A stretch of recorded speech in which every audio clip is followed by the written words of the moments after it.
Révérend Père, c'est avec une grande joie que nous accueillons ce matin notre conférencier, Monseigneur Agbo René, vicaire épiscopal chargé du clergé.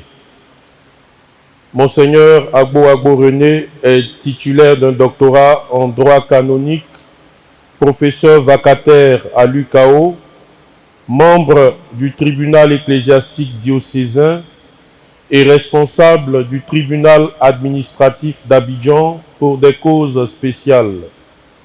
Aujourd'hui, Monseigneur Agbo René nous entretiendra sur le thème suivant: la communion dans l'Église Famille de Dieu à Abidjan et la responsabilité du prêtre. Nous lui souhaitons la bienvenue et nous l'écoutons avec beaucoup d'attention. Merci. Moi aussi, je vous souhaite la bienvenue à cette formation.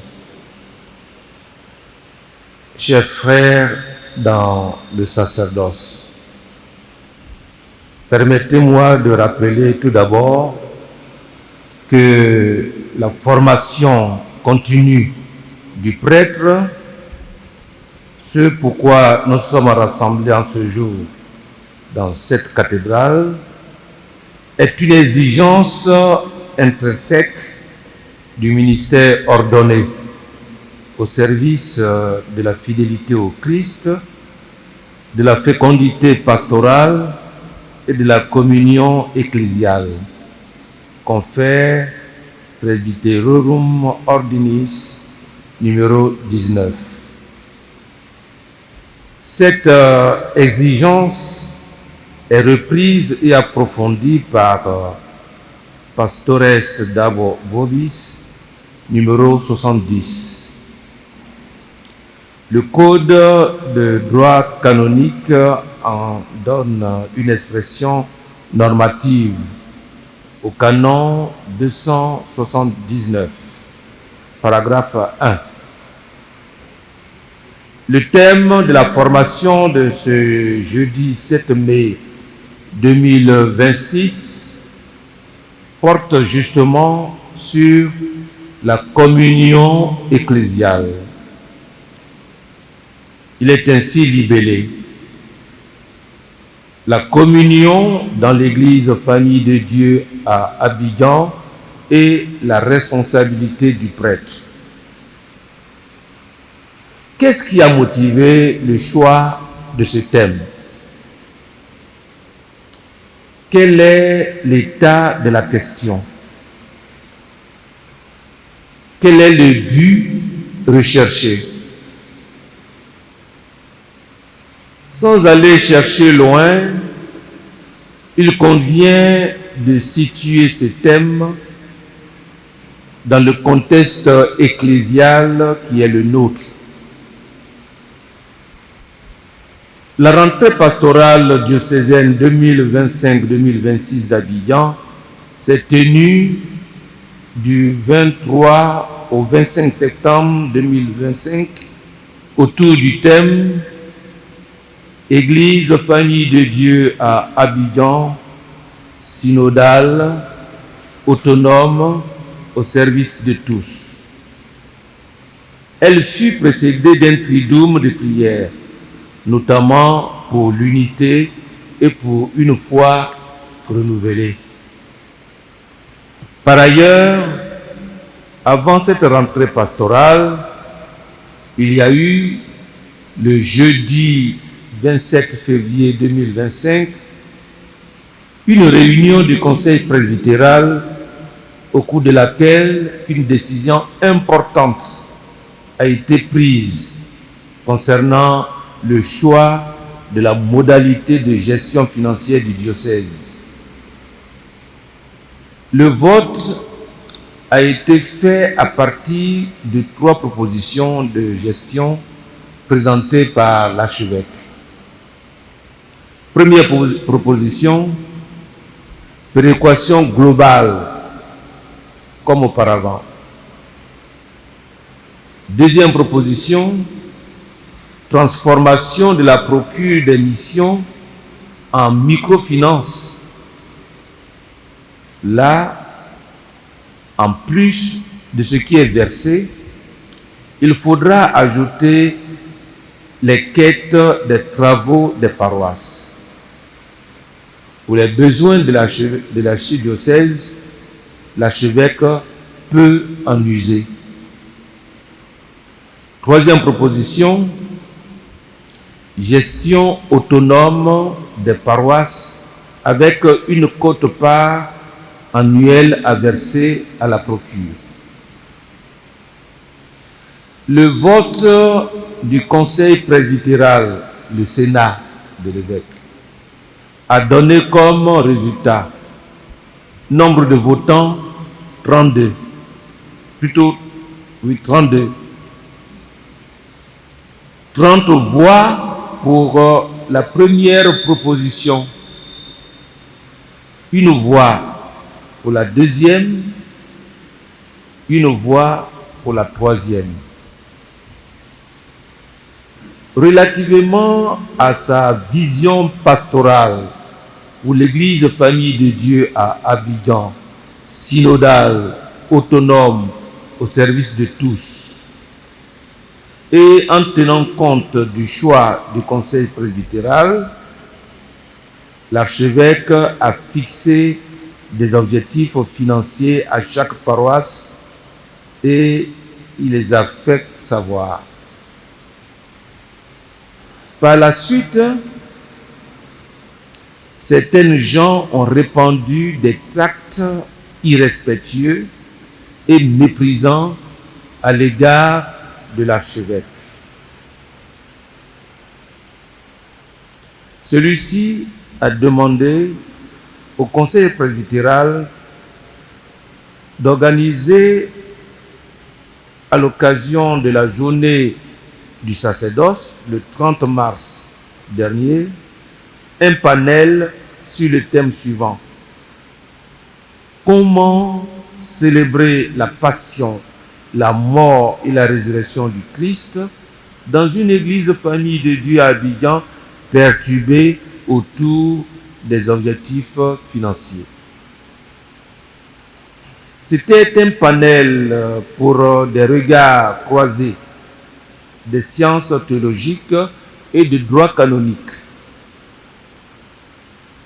Certaines prises de parole dans le cadre de réflexion sur les exigences financières liées à la mission ont pu susciter troubles et malaise et parfois donner lieu à des expressions qui n'ont pas suffisamment reflété l'esprit de communion ecclésiale. Sans revenir sur des situations particulières, il nous appartient, dans un esprit de vérité et de charité, de relire ensemble nos attitudes et nos paroles à la lumière de l'Évangile, de la discipline de l'Église et de sa tradition vivante.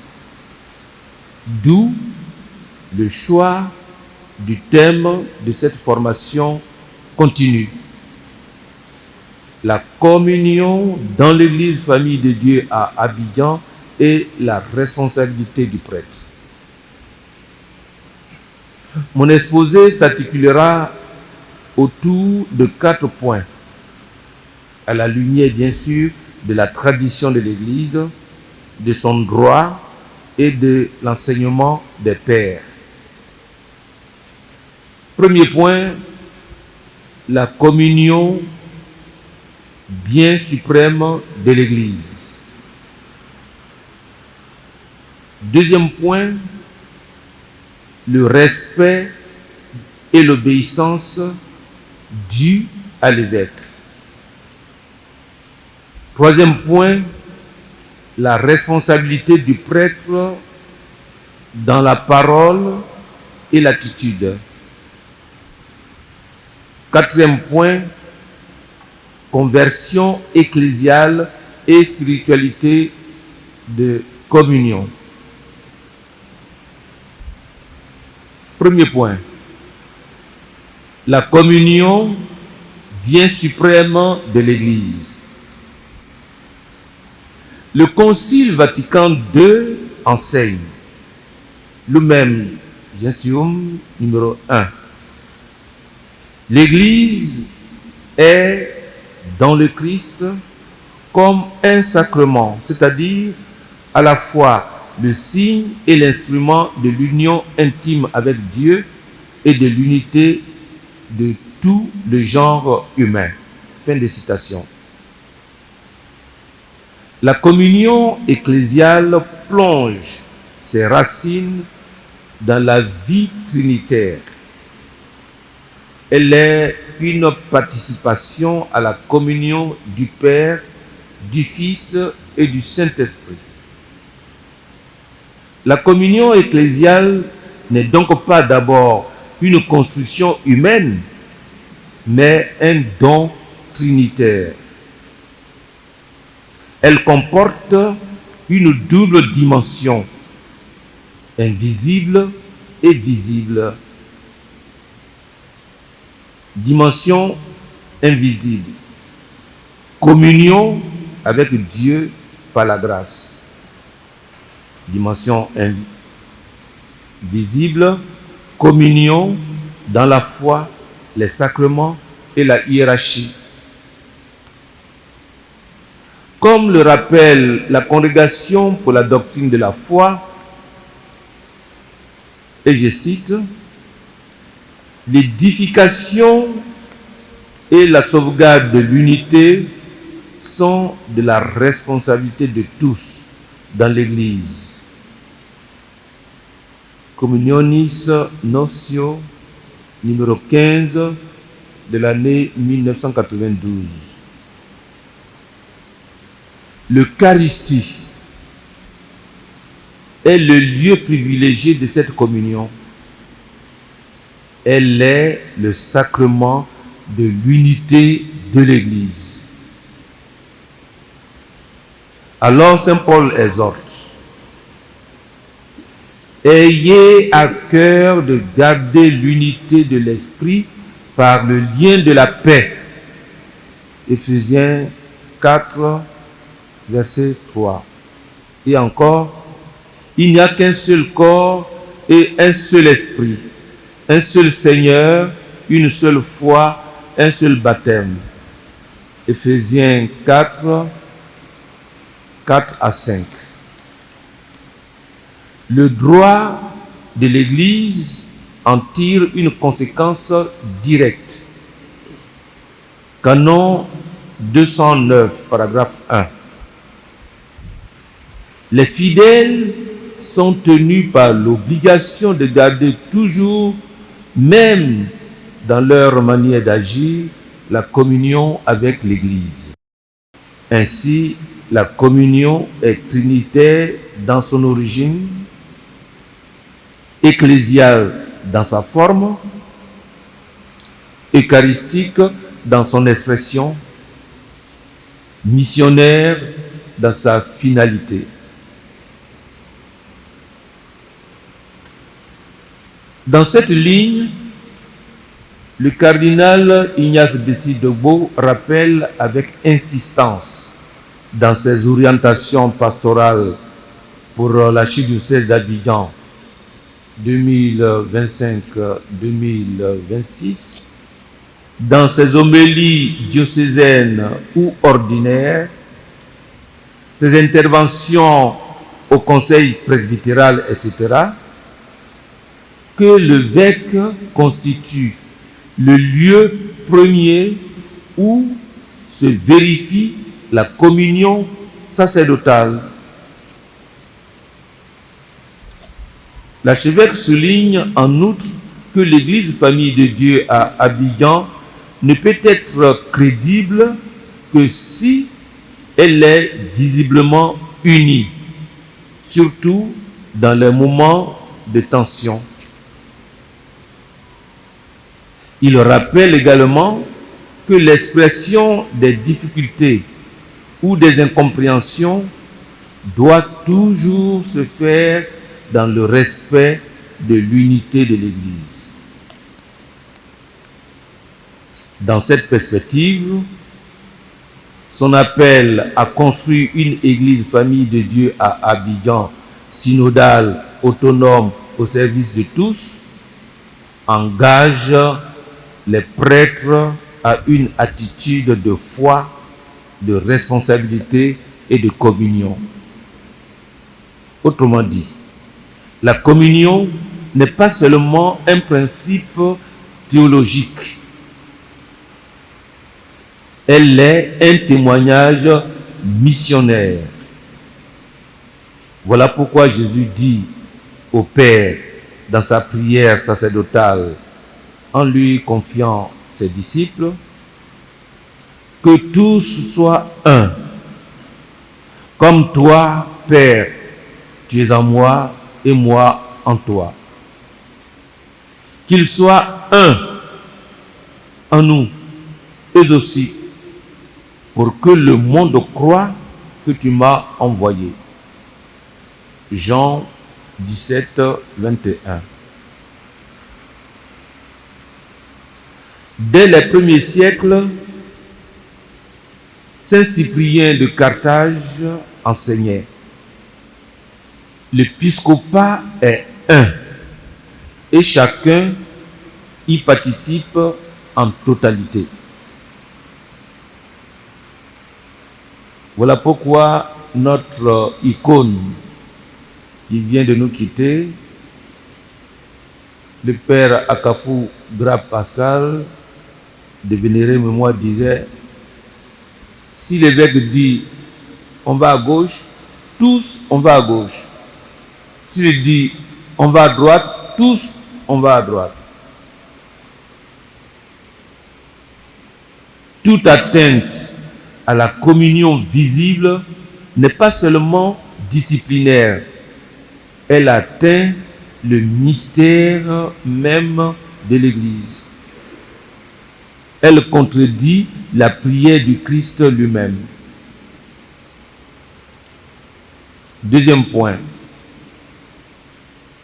le respect et l'obéissance dus à l'évêque. Chers frères dans le sacerdoce, comme nous venons de le voir, et je voudrais le souligner fortement, la communion ecclésiale se concrétise de manière particulière dans la relation entre l'évêque et ses prêtres. Cette communion est à la fois hiérarchique et fraternelle, fondée sur le sacrement de l'ordre. Les prêtres sont les collaborateurs immédiats de l'évêque et forment avec lui un unique presbyterium, confère Presbyterorum Ordinis numéro 7. Ainsi, le prêtre est le prolongement du ministère de l'évêque. Il participe à sa mission de sanctifier, enseigner et gouverner. Le lien avec l'évêque s'enracine dans la mission confiée par le Christ aux apôtres. Qui vous écoute, m'écoute. Qui vous rejette, me rejette. Luc chapitre 10, verset 16. Et encore, comme le Père m'a envoyé, moi aussi je vous envoie. Jean 20, 21. Dans la tradition constante de l'Église, le lien avec l'évêque est constitutif de la vie sacerdotale. Le droit canonique enseigne, canon 273, les clercs sont tenus par une obligation spéciale de montrer respect et obéissance à leur ordinaire propre. Et le canon 212, paragraphe 1 précise, avec une obéissance chrétienne. Cette obéissance est enracinée dans la foi. Obéissez à vos chefs et soyez leur soumis, car ils veillent sur vos âmes. Hébreux 13, 17.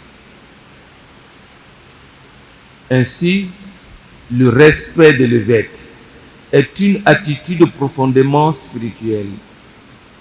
Il engage notre relation au Christ pasteur lui-même.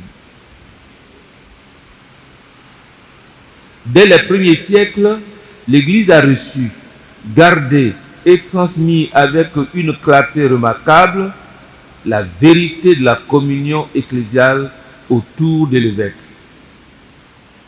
Ainsi, Ignace d'Antioche, témoin de la foi des origines et marcheur vers le martyre, écrivait aux chrétiens de Smyrne: que personne ne fasse rien concernant l'Église sans l'évêque. Là où est l'évêque, là est l'Église. Lettre aux Smyrniotes 8, 1 à 2. Quelques générations plus tard, au cœur des épreuves et des divisions, Cyprien de Carthage reprend avec précision et approfondit cette même vérité avec une vigueur saisissante. Il écrit: l'Église est dans l'évêque et l'évêque dans l'Église. Et celui qui n'est pas avec l'évêque n'est pas dans l'Église. Lettre 66, 8.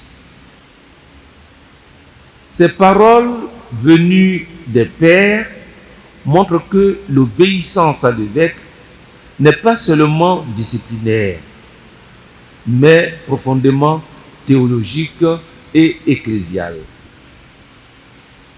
Pastores Dabo Vobis, numéro 28, souligne qu'elle est apostolique, c'est-à-dire enracinée dans la mission, communautaire, c'est-à-dire vécue dans le presbytérium, pastorale, orientée vers le service du peuple de Dieu. En s'appuyant sur cette exhortation apostolique du pape Jean-Paul II, le cardinal Camille Ruini, dans ses enseignements sur la spiritualité de communion et l'obéissance sacerdotale, comme vicaire de Rome et président de la conférence épiscopale Italie, précise: l'obéissance du prêtre n'est pas celle d'un individu isolé, mais une obéissance vécue dans l'unité du presbytérium et dans la collaboration avec l'évêque. Toute parole publique qui manquerait de respect à l'évêque blesse donc la personne, l'Église et le Christ lui-même, dont il est le pasteur visible. Comme le dit souvent le cardinal Ignace Bessi-Dobo, la relation du prêtre avec l'évêque implique collaboration et co-responsabilité. La mission pastorale est une œuvre commune. Le prêtre est appelé à relayer la vision pastorale diocésaine, à participer activement à la mise en œuvre, à exercer une corresponsabilité missionnaire.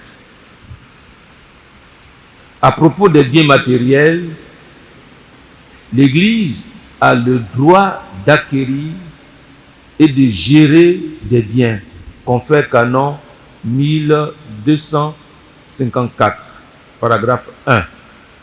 Et les fidèles ont le devoir d'y contribuer, confère Canon 222, paragraphe 1, tout en ayant en esprit que Dieu aime celui qui donne avec joie. 2 Corinthiens 9, 7. Il revient au prêtre de le faire comprendre, de le faire savoir. 3. La responsabilité du prêtre dans la parole et l'attitude. Notre ministère nous appelle à être des hommes de communion jusque dans nos paroles. Le droit canonique rappelle, Canon 285, paragraphe 1. Les clercs doivent s'abstenir de tout ce qui est inconvenant à leur état. Canon 282, paragraphe 1. Les clercs mèneront une vie simple et s'abstiendront de tout ce qui a un caractère de vanité. Petit a, discipline de la parole. À la lumière des pères de l'Église, la parole du prêtre doit être ecclésiale, respectueuse, ordonnée à l'édification. Petit b, liberté dans la communion. Le Code reconnaît la possibilité d'exprimer des opinions. Canon 212, paragraphe 3.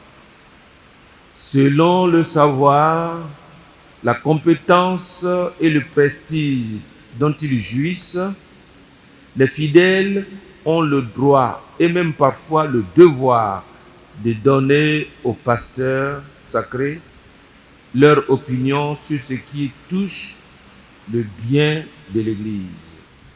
Donc je disais, je citais le canon 212, paragraphe 3.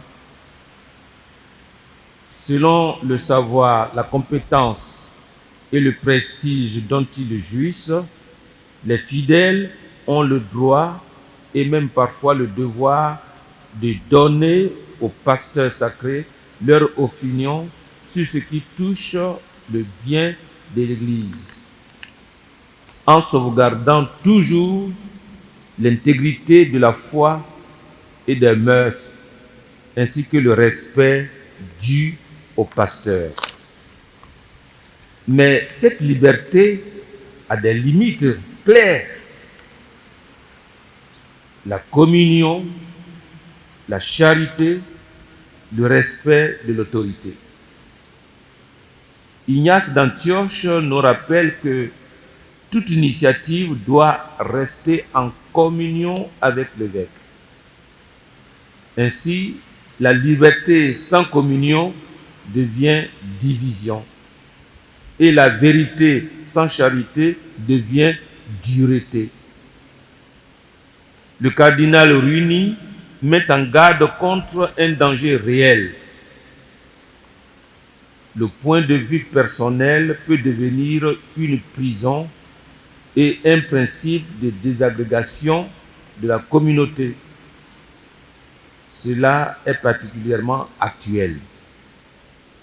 Un prêtre peut avoir une opinion personnelle sur la gestion financière, l'organisation pastorale ou certaines orientations diocésaines, mais s'il exprime cette opinion sans prudence, sans charité, sans respect de l'autorité, il risque de transformer une réflexion légitime en facteur de division, même involontairement.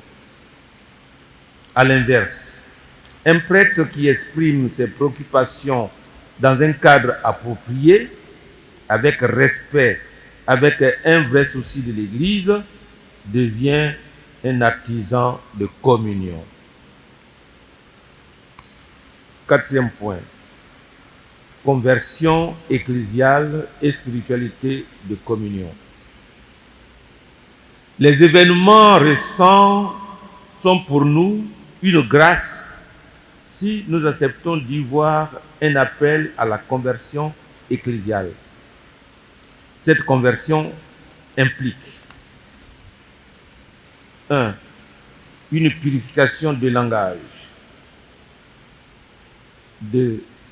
Une rectification des attitudes. 3. Un renouvellement de la fraternité sacerdotale, confère canon 275. 4. Privilégier des paroles respectueuses en toutes circonstances. 5. Utiliser des voies appropriées pour toute difficulté. Mais plus profondément encore, elle implique une spiritualité de communion.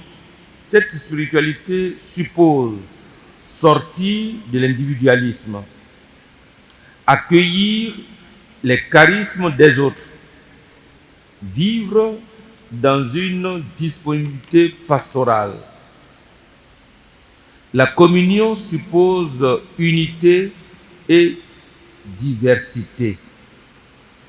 Comme l'enseigne Communionis Notio numéro 15, l'unité ne doit pas étouffer la diversité. La diversité doit enrichir l'unité. Cyprien de Carthage disait « La communion est un bien à protéger jusqu'au sacrifice ». Nous sommes appelés à vivre la communion concrètement et le modèle demeure la première communauté chrétienne. Ils étaient assidus à l'enseignement des apôtres, à la communion fraternelle, à la fraction du pain et aux prières. Actes chapitre 2 verset 42. Il nous faut vivre une obéissance éclairée par la foi. Confère canon 273. Faire de toute exigence pastorale un lieu de charité. Conclusion.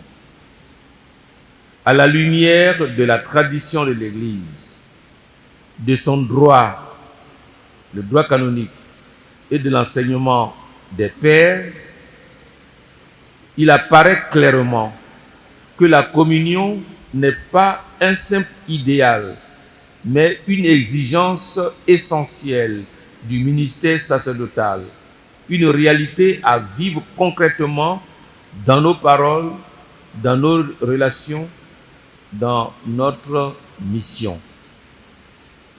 Que nos paroles, nos attitudes et nos décisions soient toujours signes d'unité, expression de charité, témoin de notre fidélité à l'Église. Voyez comme il est bon, comme il est doux pour des frères d'habiter ensemble. Psaume 133, 1. Que cela soit la réalité pour nous tous. Dans cette perspective, notre archevêque, le cardinal Ignace Bessi Dogbo, insiste régulièrement dans ses prises de parole sur le fait que l'unité est la condition de toute réforme pastorale et que les prêtres sont les premiers artisans de cette communion. Chers frères dans le sacerdoce, que nos paroles, nos attitudes et nos décisions soient toujours signes d'unité, expression de charité, témoignage de fidélité. Que le Christ, pasteur éternel, nous donne un cœur humble, patient et profondément ecclésial. La communion n'est pas un idéal abstrait, mais une exigence évangélique. Je vous remercie.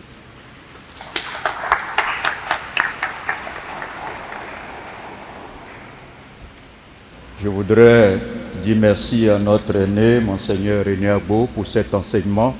C'est un ancien qui vient de nous donner un enseignement sur la communion. Il connaît lui-même les expériences de la communion. Vivre la communion fait partie de la vie du prêtre depuis les différents lieux de formation, de séminaires, petits séminaires, grands séminaires, moyens séminaires, jusqu'au grand séminaire. Nous avons été insérés dans un esprit de communion. En devenant prêtre, nous savons plus ou moins, à un niveau très élevé, ce que c'est que la communion. Cependant, dans l'enseignement qui est repris sur la communion, il ne faut pas oublier que cette communion, elle est très souvent agressée.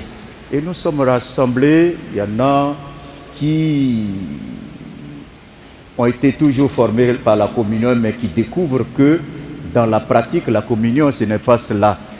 Alors je voulais savoir, plutôt que de nous rappeler à chaque fois le port de la communion que nous savons, est-ce qu'on ne peut pas nous expliquer ce qui agresse la communion et comment trouver les solutions pour que vraiment la communion ait sa place? Bonjour Monseigneur. Bonjour cher Père. Ce n'est pas... Ah, d'accord. Moi c'est Moyo Évariste Médard, vicaire à la paroisse Notre-Dame de la Paix, cité Sénat Trésor. Et avec la permission de Monseigneur René, c'est juste une petite contribution à ce que nous avons reçu comme information sur ce qui a été dit. Je pense que durant tout notre parcours au séminaire et en tant que prêtre, ce sont des informations, je dirais, que nous connaissons tous en tant que prêtres. Et si aujourd'hui encore dans notre église, la question de la communion pose problème, je pense que c'est parfois à cause de la méchanceté de chacun de nous. Sinon, ce sont des choses que nous connaissons. Et tout au long, en début d'année pastorale, avec les différentes sessions que nous avons eues ici, ces questions ont été rappelées. Et chaque fois que l'occasion se présente, le lundi saint, au Centre Sainte-Thérèse, tout cela a été rappelé. Et lors de votre intervention, Monseigneur, je n'ai cessé de réfléchir sur la question de la communion véritable dans notre Église. Et ça pose problème. En tant que chrétien, d'abord en tant qu'homme et en tant que chrétien, nous devons faire l'effort de vivre la bonne fraternité pour parvenir réellement à cette communion, à cette Église, famille de Dieu, que nous devons bâtir ici, dans notre Église locale d'Abidjan. Donc, pour moi, comme je l'ai dit tantôt, c'est ma contribution pour cette formation. Il va falloir que chacun de nous fasse l'effort de mettre sa suffisance, son ego et son orgueil de côté pour que nous puissions véritablement construire cette Église, famille de Dieu, communion Abidjan. Sinon, chaque fois, on va se retrouver, ça sera les mêmes données qui seront rappelées et puis le problème va demeurer et ça va perturber véritablement la vision de notre Père archevêque. Ma contribution. Bonjour, cher Père. Je suis le Père Diomo Philippe Gélaz. Je suis curé sur une paroisse du diocèse. Dans les propos d'introduction du conférencier de ce matin, il a eu à poser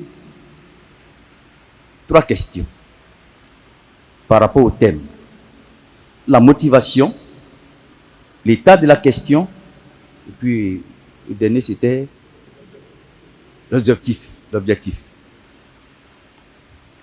Certainement que ce qui a motivé, ou en faisant l'état de la question, nous découvrons que cette formation présente n'est pas sans lien avec ce qui s'est déroulé le jour de la célébration du sacerdoce.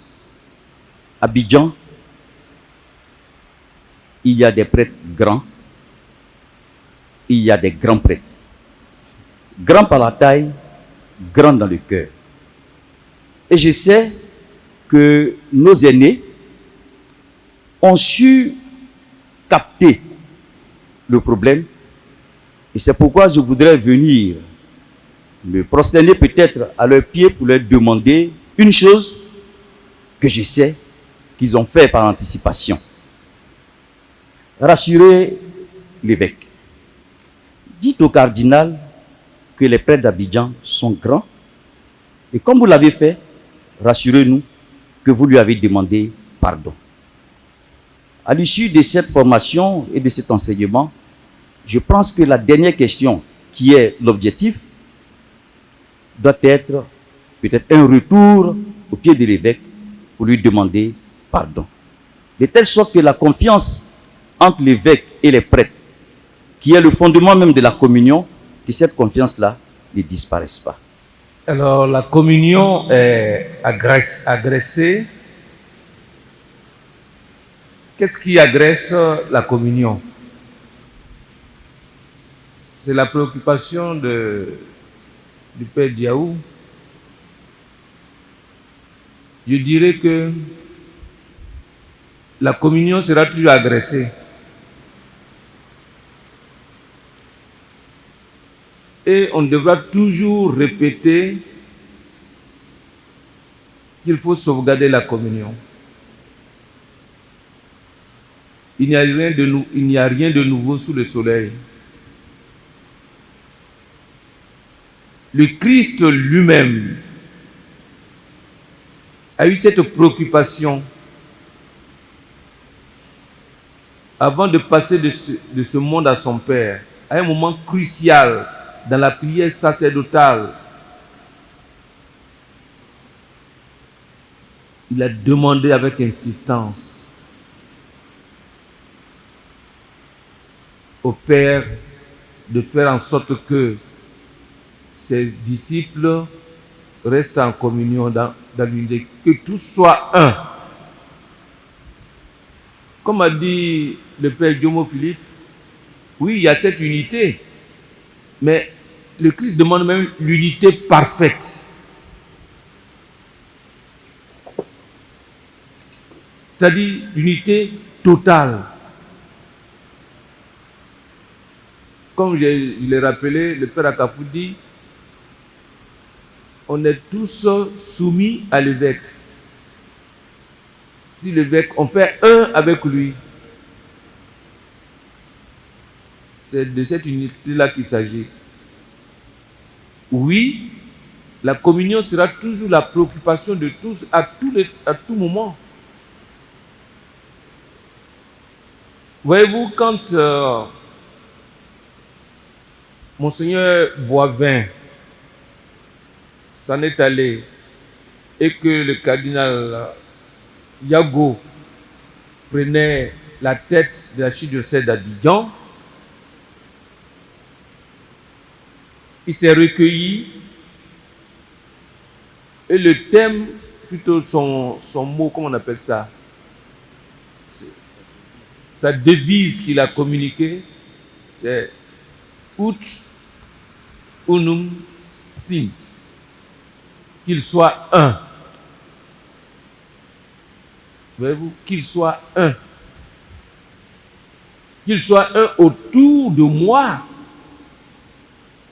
pour que je puisse faire passer ma vision pastorale et les amener l'église à bon port à Abidjan.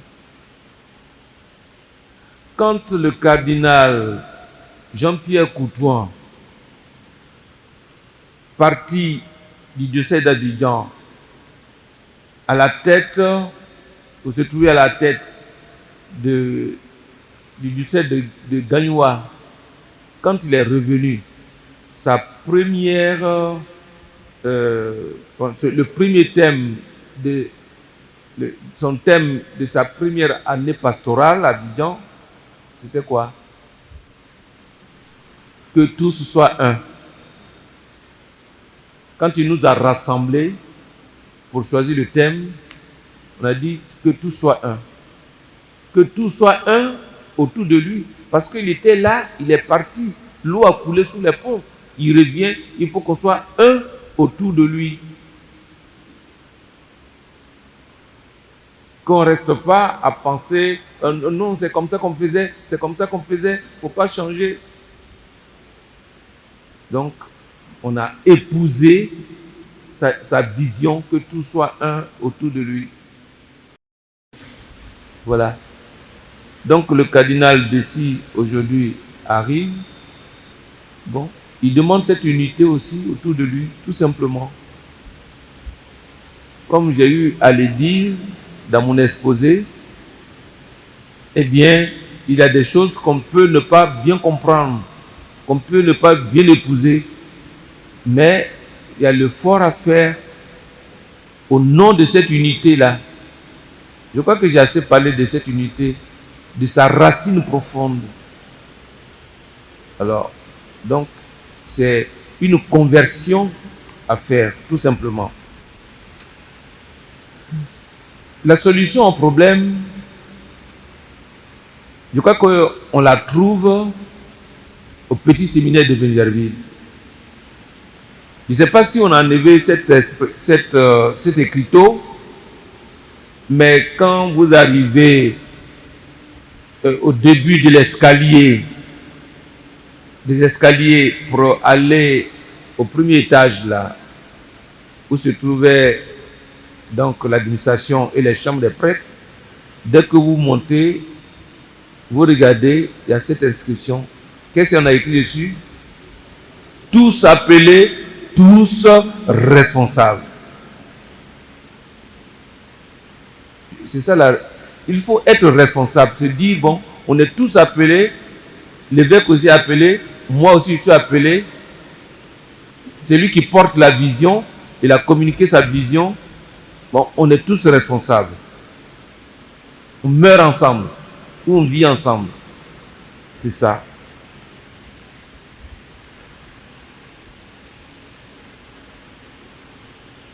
Je crois que j'ai répondu à vos préoccupations. Diomo Philippe revient à mon introduction. Il croit comprendre ce qui a motivé, je l'ai dit, puisque je l'ai évoqué, donc j'ai dit ce qui a motivé le choix de ce thème, l'état de la question, et puis ce que nous recherchons. Bon, s'il trouve que ça c'est sa lecture, qu'on doit aller demander pardon à l'évêque, bon, je crois que le Sénat, celui qui représente, qui est à la tête du Sénat, enfin, après l'évêque est là, il a pris bonne note. Les mêmes causes produisent les mêmes effets. Le thème du dernier rassemblement à Benjerville, à mon sens, a été très problématique, à mon sens. Et les padélistes ont fait l'effort de répondre chacun selon sa formation, son expertise à ce thème. Mais c'était un thème difficile. Pourquoi le thème de ce jour, l'état de la question, le but et l'objectif de cette formation? Le Père Diomo est revenu là-dessus. Pourquoi ce thème? Problème de communication dans le diocèse avec l'évêque. On n'a pas parlé de problème de communication entre les prêtres. État de la question, mauvaise communication, prise de parole erronée, incorrecte, désobéissance, non-alignement de certains prêtres sur la vision de l'évêque. But de cette formation, conversion à la communion, à la fraternité. La question que je me pose est celle-ci, monsieur le conférencier. Si la synodalité se comprend comme marcher ensemble, participer, s'engager ensemble, et la mission, si la synodalité est ainsi comprise, il a été aussi dit que le ciment de cette synodalité, c'est la conversation dans l'Esprit Saint. La conversation dans l'Esprit Saint, et l'évêque est venu maintes fois là-dessus au cours de ses homélies et de ses enseignements. Où est la place de cette conversation dans l'Esprit Saint dans le problème que nous vivons et dans la résolution de ce problème?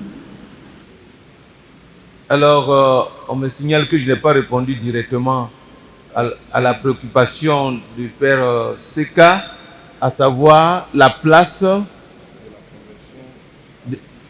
de la conversion à l'Esprit Saint. Conversation.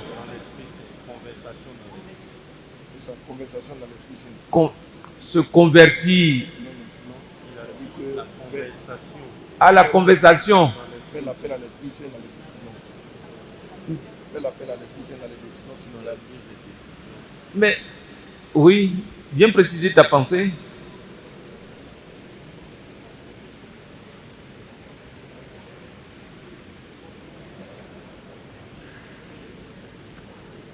Merci. Je ne suis pas l'auteur de l'expression. L'expression est une expression consacrée des spécialistes de la synodalité, la conversation dans l'Esprit Saint. Et on nous a demandé en paroisse, en CEB, dans tous les groupes et associations ecclésiales, d'insister sur la conversation dans l'esprit. C'est-à-dire quoi? Pour tout objectif, pour toute action dans l'Église, il faut que tout le monde s'asseye, et les pasteurs et les fidèles, et qu'on pose l'objet qui nous rassemble, et que chacun, du plus petit au plus grand, de l'illettré au lettré, donne son avis sur l'objectif et le commun. Et on prie à ce que l'Esprit Saint, lui seul, soit le moteur de cette communion ecclésiale, de ce partage ecclésial. Et en ce moment-là, quand l'organisation est lancée pour atteindre l'objectif, tout le monde y est. Et l'Esprit Saint nous assiste. Et je voudrais dire que l'objectif qu'on a voulu atteindre lors du dernier panel à Bégerville n'a pas été atteint.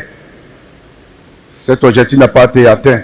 Et aujourd'hui, on revient un peu sur la question en parlant de communion. Pour prendre la parole ici, ça sera difficile. Ça sera difficile sans l'éclairage de l'Esprit Saint, sans cette conversation dans l'esprit. Il nous sera difficile de parler de ce problème et d'atteindre l'objectif, mon Père. C'est ça l'objectif de mon intervention. Que vraiment l'Esprit Saint nous guide tous. Mais j'ai parlé de ça, peut-être que le Père ne voit pas ça de cette façon.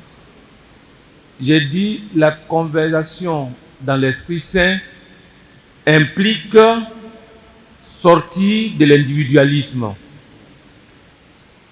accueillir les charismes des autres, vivre dans une disponibilité pastorale. La communion suppose unité et diversité. C'est ce que nous lisons au sujet de la venue de l'Esprit Saint. Hein? Il y a des dons variés, mais c'est l'Esprit Saint qui fait l'unité. Comme l'enseigne Communionis Notio, l'unité ne doit pas étouffer la diversité. La diversité doit enrichir l'unité. Voilà. Merci, Monseigneur René. C'est une petite contribution. Quand nous avons été appelés à la prêtrise,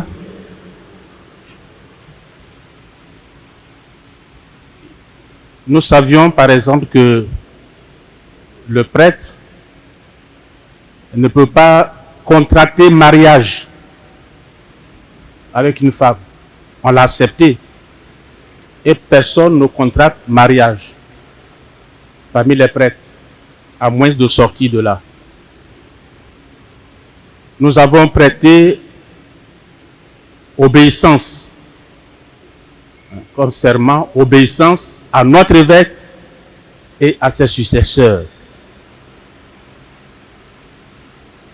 Et comme tous, nous l'avons remarqué en faisant le droit, nous avons aussi vu que tout ce qui est conseil dans l'Église, que ce soit au niveau paroissial, que ce soit au niveau de la curie, tous les conseils de l'évêque, c'est des conseils à titre consultatif. Cela veut dire que ce que nous allons dire là, il va écouter. Mais s'il ne veut pas, ce que lui veut, en pensant au bien de l'Église, c'est ce qu'il fera. Mais cependant, il nous écoute. Donc l'Église a pris ces dispositions-là pour favoriser justement la communion.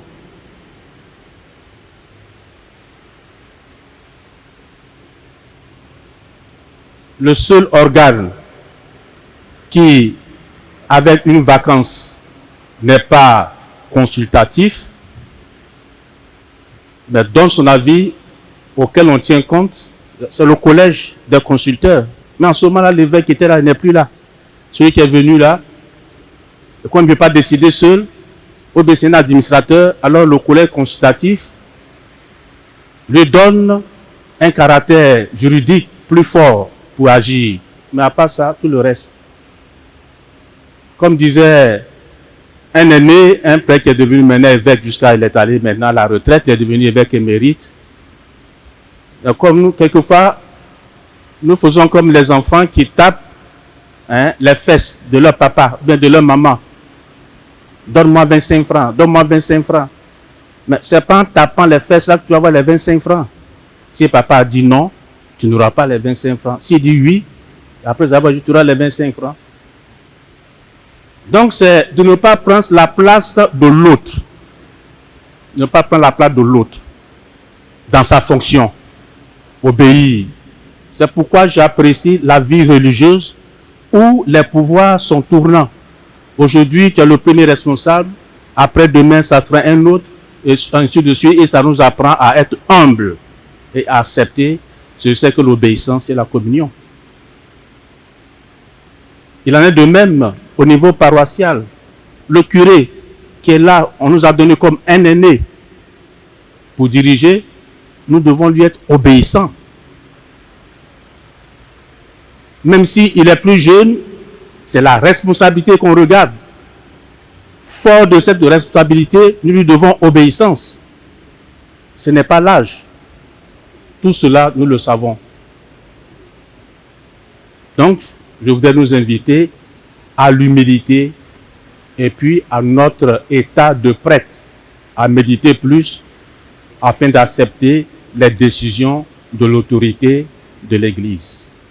Merci. Émilien Esmel, missionnaire claritain, secrétaire exécutif national, chargé des communautés nouvelles et de la nouvelle évangélisation en Côte d'Ivoire, trésorier général de l'UFRACI, délégué ecclésiastique Caris Côte d'Ivoire.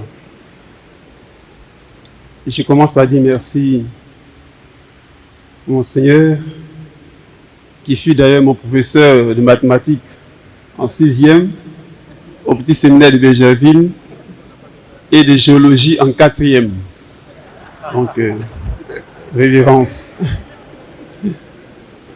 Merci, Monseigneur, pour la communication très claire qui nous donne bien d'éléments pour vivre la communion.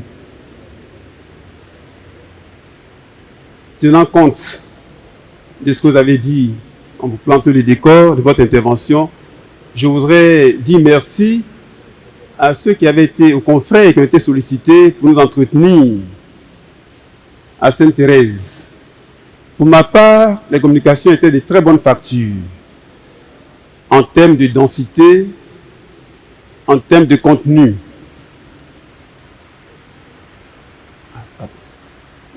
Donc, je disais merci aux confrères qui avaient été sollicités pour nous entretenir à Sainte-Thérèse de Bégerville. Je leur dis merci du fait du contenu de leurs différentes communications.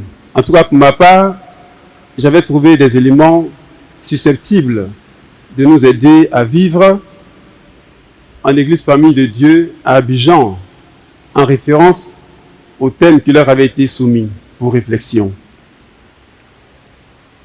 Tenant compte de ce qui a été dit à Sainte-Thérèse, tenant compte de votre intervention de ce jour, tenant compte du thème de l'année pastorale et tenant compte de ce que nous vivons, que nous savons tous, qui s'est même retrouvé sur les réseaux sociaux, d'une certaine manière, je pense pour ma part,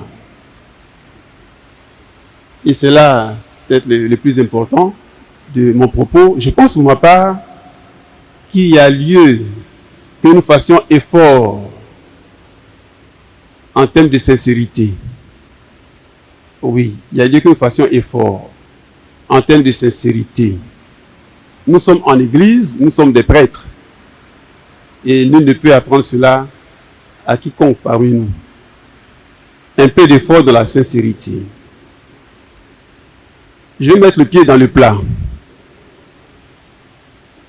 J'ai souvenance que lorsque son éminence a pris la parole, après intervention de nos frères qui avaient été commis les différentes interventions, Monseigneur a dit ceci, le cardinal a dit ceci, ou disons, il a évoqué la lettre qui a été publiée, je crois bien, sur les réseaux sociaux là.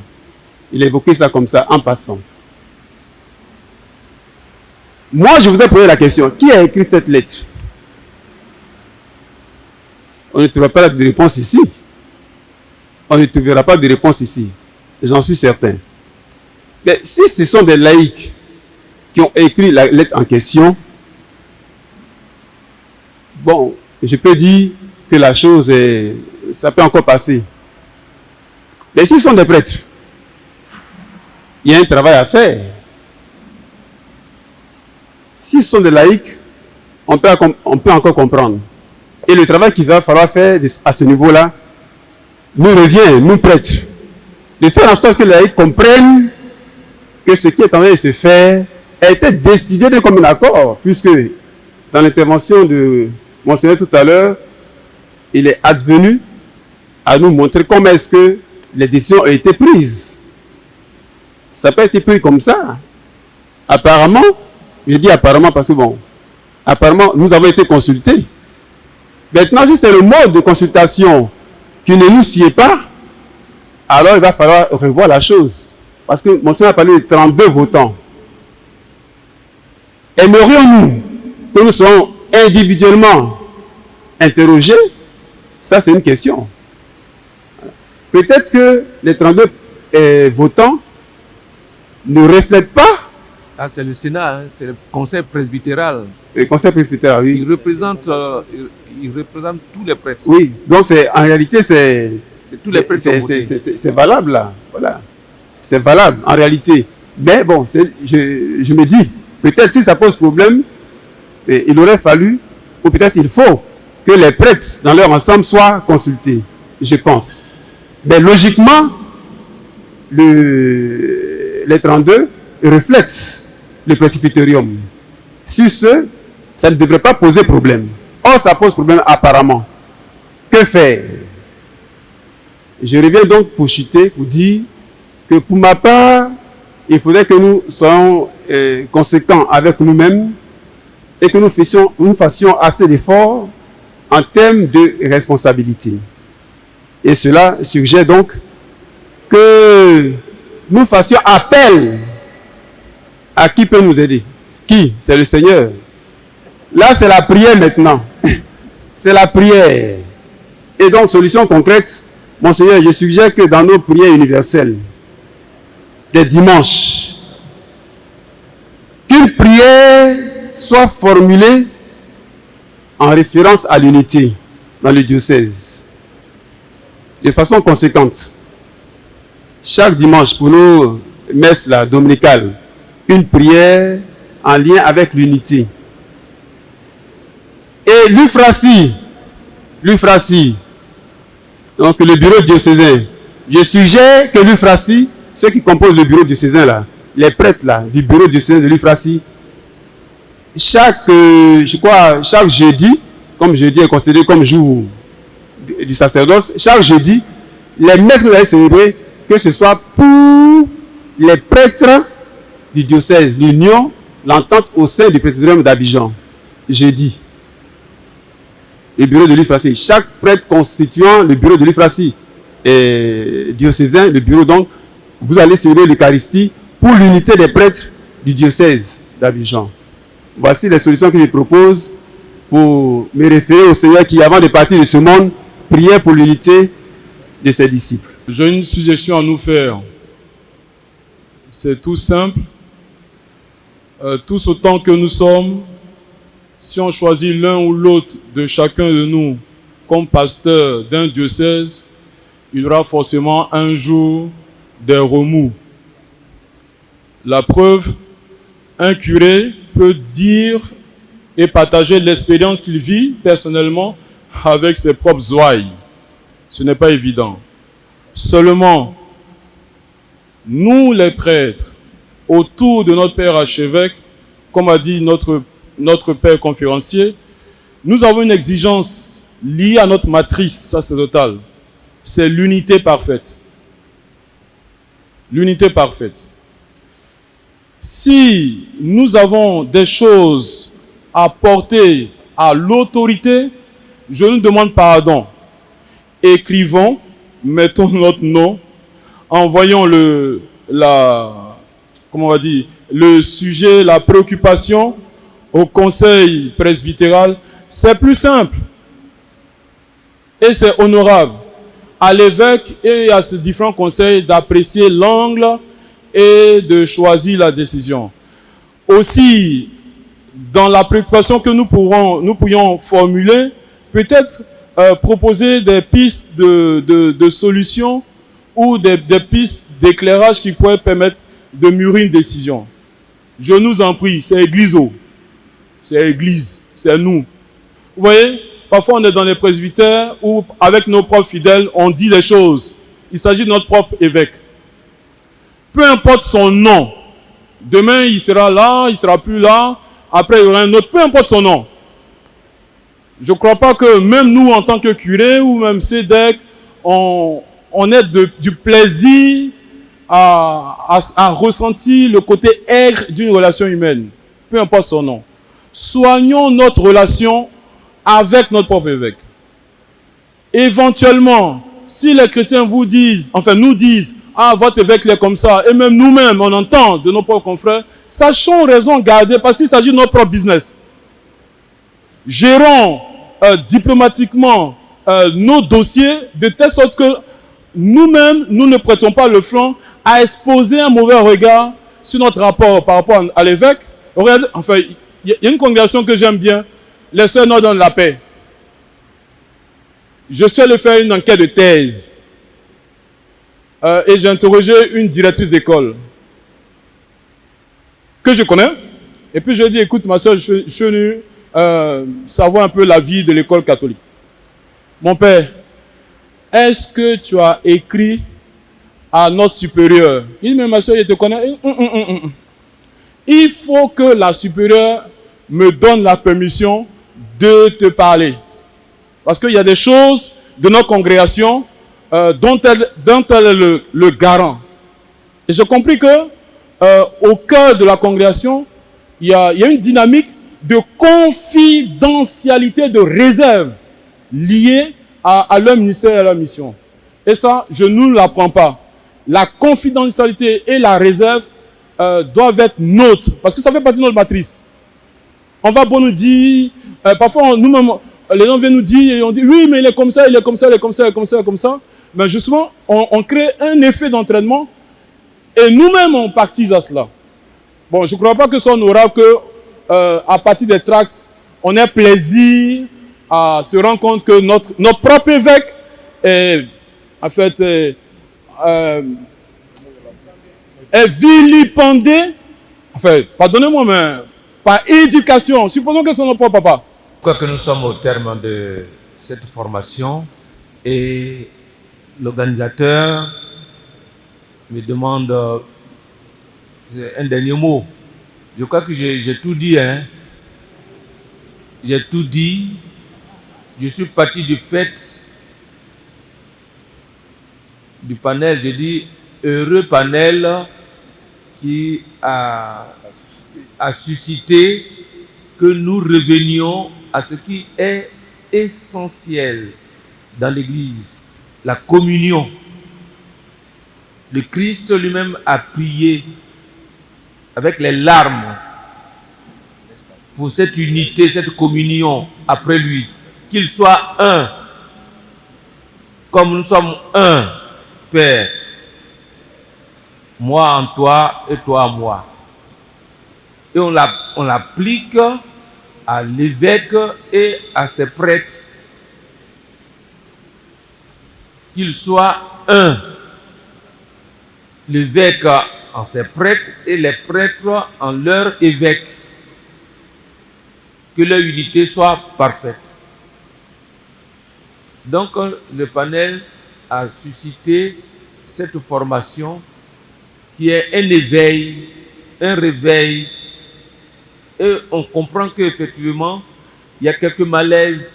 Donc on doit aller en atelier de travail.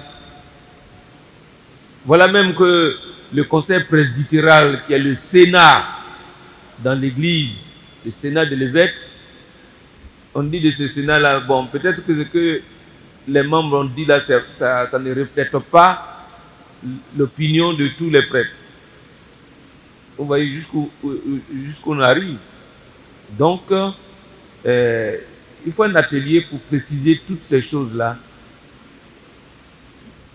La communion est sacrée. Donc, revoyons toutes ces choses-là pour que notre communion soit parfaite et que l'Église à Abidjan soit l'Église selon la volonté du Seigneur. Merci.